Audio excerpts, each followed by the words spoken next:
Saya Regita Rizkawahyuni. Saya Rahmana Fitasari. Pada video kali ini kami akan membahas. Selamat menyaksikan. Tujuan pembelajaran, mahasiswa mampu menunjukkan sikap tanggung jawab untuk memahami glikolisis. Alat yang digunakan, laptop dan handphone. Selanjutnya, bahan yang digunakan yaitu nasi, ubi, dan kentang. Prosedur proyek 1. Mempelajari dan memahami pokok bahasan mengenai glikolisis. 2. Mencari tahu mekanisme glikolisis. 3. Menjelaskan mengenai mekanisme glikolisis pada makhluk hidup. 4. Perekaman video dimulai dari pembukaan, penjelasan materi hingga penutup. 5. Pengeditan video hingga selesai. Materi singkat dalam glikolisis dari bahasa Yunani, glikis atau manis atau gula dan lisis adalah pembelahan. Sebuah molekul glukosa didegradasi dalam serangkaian reaksi yang dikatalisis enzim untuk menghasilkan dua molekul senyawa pirufat. Selama reaksi glikolisis berurutan, beberapa energi bebas yang dilepaskan dari glukosa disimpan dalam bentuk ATP dan NADH. 1. Pengertian karbohidrat.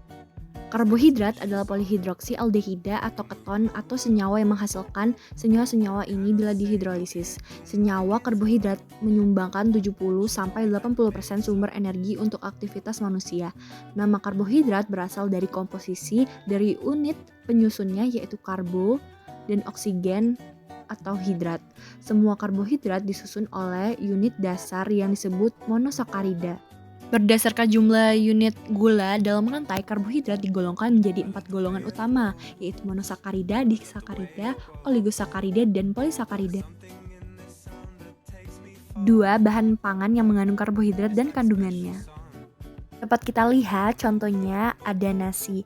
Nah, untuk nasi itu tergolong serealia, sedangkan untuk singkong dan kentang tergolong umbi-umbian, yang dimana mengandung pati amilosa dan amilopektin untuk ketiga contoh tadi.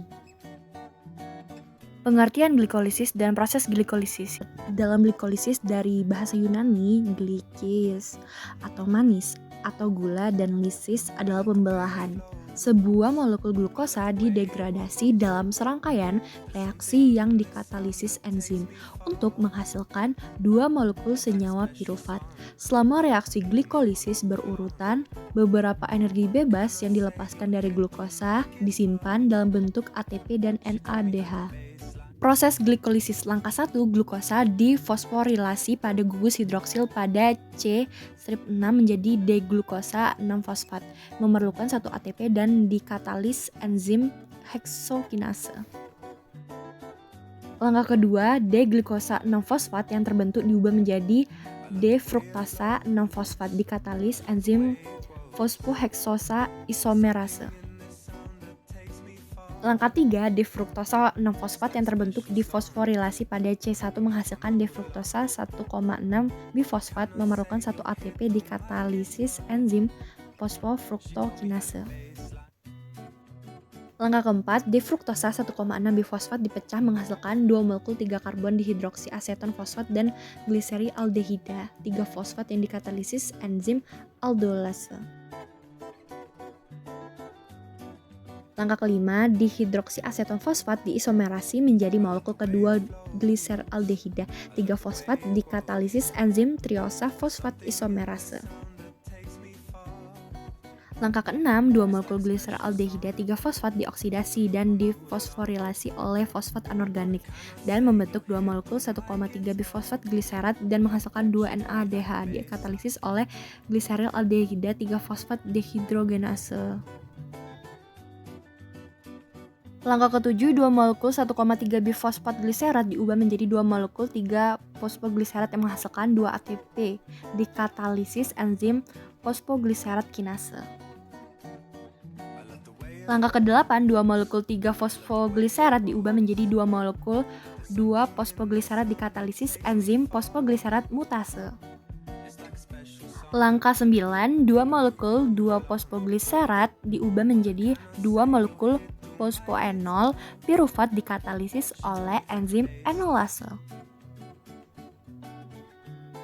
Langkah ke-10, 2 molekul fosfoenol Piruvat diubah menjadi 2 molekul piruvat dan menghasilkan 2 ATP yang dikatalisis oleh enzim piruvat kinase.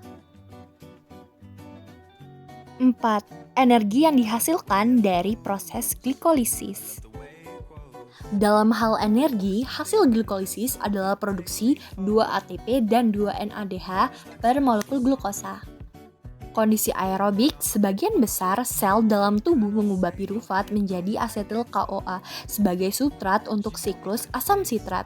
Jalur amfibolik yang sepenuhnya mengoksidasi 2 karbon asetil untuk membentuk CO2 dan molekul tereduksi NADH dan FADH2. Jalur amfibolik yang berfungsi dalam proses anabolik dan katabolik.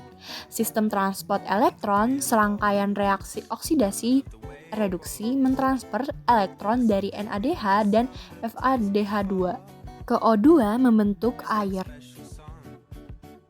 Kesimpulan, 1. Dalam glikolisis dari bahasa Yunani, glikis, manis atau gula, dan glisis, pembelahan. Sebuah molekul glukosa didegradasi dalam serangkaian reaksi yang dikatalisis enzim untuk menghasilkan 2 molekul senyawa piruvat.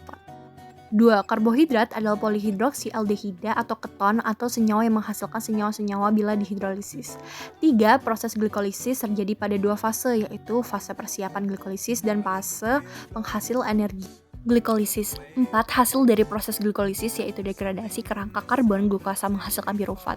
Fosforilasi ADP menjadi ATP oleh senyawa fosfat berenergi tinggi yang terbentuk selama glikolisis serta transfer ion hibrida ke NAD+ dan membentuk NADH. Setelah itu tadi video dari kami, semoga bermanfaat. Kami akhiri. Wassalamualaikum warahmatullahi wabarakatuh.